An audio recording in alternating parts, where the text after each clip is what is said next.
бир эле мамлекетти карап отурбайбыз ичинде баягы колубуздан келген жардамыбызды кылып элге бир машина кызмат кылып берип ушул айыл өкмөткө тейлеп ичине болсо да бир салымын кошуп ичине бир кызмат кылып элге бир өнүгүү кылып элге бир жардам кылалы деген ниет менен гана ушу чын дил менен ичине тапшырып атабыз.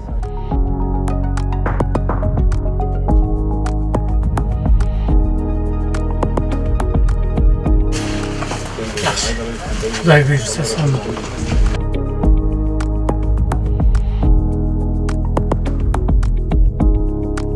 Birinci baylık den soğuk деп koyduk koy. Elдің den soğuk olsa, ынтымағы olsa, байлығыбыз да ошол, биримдигибиз да ошол, ынтымагыбыз да ошол балам.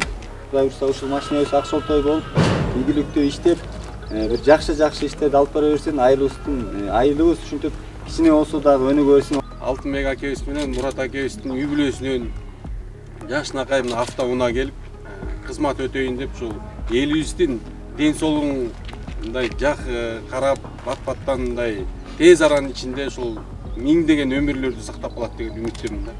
Ошон үчүн сиздерге эң биринчи Аллах ыраазы болсун. Мурат аке, Алтынбек аке, сиздер өстүргөн ушул уулдарыңыздар Мирбек менен Аскатка, үй бүлөңүздөргө, бала чакаңыздарга Аллах таалам көп жакшылыктарды берген болсун. Элибизде, журтубузда тынчтык болуп, жакшы ушундай жашаандарга биз күбө болуп жүрө беребиз.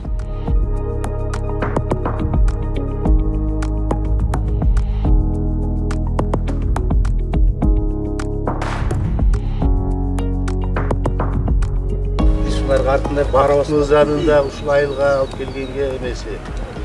Ушул менен акылдашып коелу айылга алып келели, максатынын дагы эмеси. Ana ошол достор келип калдык.